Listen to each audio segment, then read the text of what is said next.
அனைவருக்கும் நமஸ்காரம். அனைவருக்கும் விஜயதசமி நல்வாழ்த்துக்கள். விஜயதசமி விஜயங்களை அள்ளித்தருகின்ற தசமி என்றதுனால இதற்கு விஜயதசமி அப்படின்ற பெயர் இருக்குது. நீங்கள் பார்த்துட்டு இருக்கக்கூடியது வன்னி மரம். எல்லா சிவன் கோயில்லையும் விஷ்ணு கோயில்லையும் இந்த வன்னி மரம் இருக்கும். இந்த விஜயதசமி அன்று சிவன் ஆலயங்களில் விஷ்ணு ஆலயங்களில் வன்னி மரத்திற்கு சிறப்பான பூஜைகள் செய்வாங்க.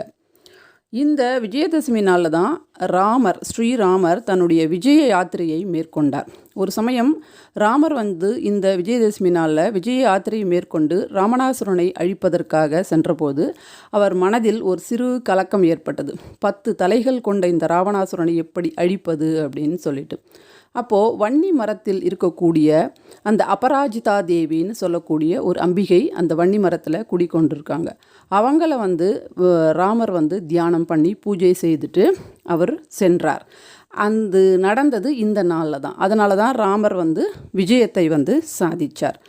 பாண்டவர்களும் தன்னுடைய அக்ஞாத வாசம் சென்றபோது அவர்களுடைய சில ஆயுதங்களை இந்த வன்னி மரத்தில் வைத்து சென்று போரெல்லாம் விஜயமாக முடித்து மறுபடியும் அந்த விஜயதசமி நாள்லேயே அந்த ஆயுதங்கள் எல்லாத்தையும் அவங்க மறுபடியும் எடுத்துட்டாங்க. ஸ்ரீ குபேரர் கூட போருக்கு சென்று தன்னுடைய சொத்துக்களை எல்லாம் இழந்து எப்படி மறுபடியும் பெற முடியும் அப்படின்னு அவர் நினைக்கும்போது இந்த வன்னி மரத்தடியில் உட்காந்து யோசிச்சுருக்கும்போது அந்த நேரம் இரவு ஆயிடுச்சு. அவர் அப்படியே தூங்கிட்டார். மறுநாள் காலையில் பார்த்த உடனே அந்த வன்னி மரத்தில் இருக்கக்கூடிய இலைகள் எல்லாமே பொன்னாக மாறிட்டு இருந்தது. அப்போது அந்த வன்னி மரத்தினுடைய இலைகள் பொன்னாக மாறினதுனால இந்த விஜயதசமி அன்னைக்கு அதுவும் நடந்தது இந்த விஜயதசமி அன்று தான்.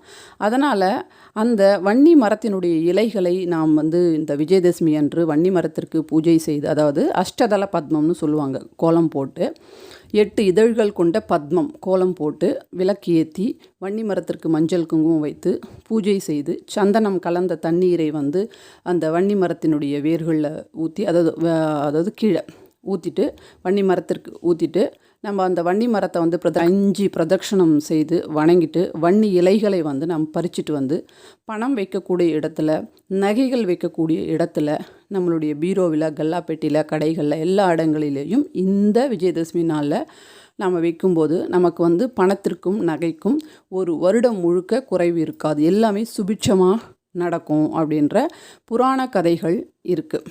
அதனால் இந்த விஜயதசமி நாளில் நீங்கள் இந்த மாதிரி செய்யுங்க. இந்த வீடியோவை எல்லாருக்கும் ஷேர் பண்ணுங்கள். நம்ம சேனலை சப்ஸ்கிரைப் பண்ணுங்கள். நான் மற்றும் ஒரு நல்ல வீடியோவில் உங்களை சந்திக்கிறேன். அனைவருக்கும் வணக்கம்.